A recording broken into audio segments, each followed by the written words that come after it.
Where we at, Sheila? These are the buildings that the ammunition plant kept the, what was it? Gunpowder The tin gunpowder sticks. bags and stuff and containers in. There's a whole bunch of them back here. They're all empty and deserted. And your family worked here too? Yeah, my grandpa, my Aunt Pat. Aunt Pat. My friend Carol Brummett worked here. Mm-hmm. Papa was a forklift driver. My Aunt Pat did the Lock and load? No, the bags. What was it called? Weigh and load. Weigh load and sew or whatever. Yeah. And I'm not sure what Carol did. Probably the same type of thing. Looks like we got a dumpster up here. They're supposed to be doing some stuff. They're supposed to be cleaning out this whole area, taking all this out. We've actually been inside these buildings, and they're pretty well stripped. Well, you notice it's a double-lane road, really wide, wider than most highways, and you know And at one time. they've been cutting down all the weeds and stuff around them, because used to you couldn't see these, and the trees would hang over the roads, and so they're getting ready to clean all this up, which is sad. It's a big part of history around here.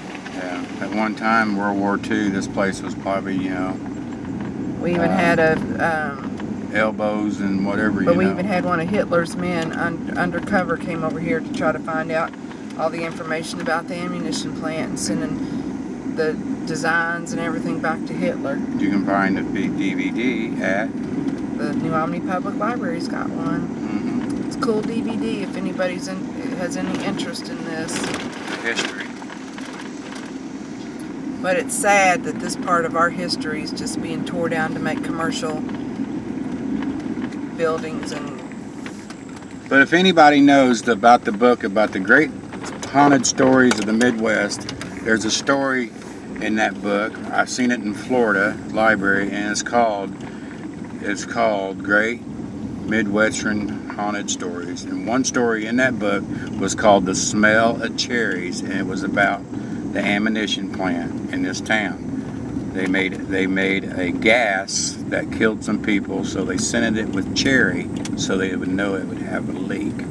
It was one of the best kept secrets. Funny that I mentioned it at a time that we're approaching a country that was using tear gas when our country was actually trying to develop it and successfully killed some of our own people by making it. That can be proven.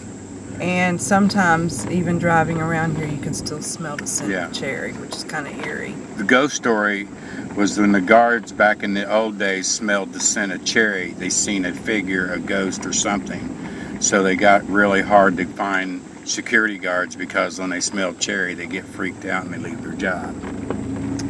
So anyway, if anybody ever runs into that book or that story, please notify Shishi and Turtle. I would love to read it again. It was just an accidental book during Halloween time back in Florida in the mid-'80s, and it was in the library. We're having trouble finding it. And I've never, ever seen the book again, and it seemed like it would be everywhere here. So anyway, there's something.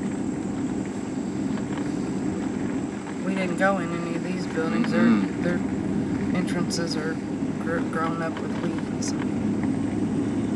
But this is just one of the small U-shaped roads that these buildings, some of them are gone now, but this was wall-to-wall buildings, and they had like train cars and semis and flying up here, grabbing these sticks that they put in these 16-inch barrel guns and whatever they needed, or the powder sticks that went in shells.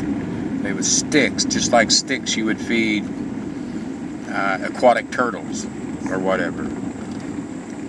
And they was bundled together when they got large, like really large 24-inch sticks, and it was pure compressed gunpowder. How do we know that? From the video we watched from the New Albany Library.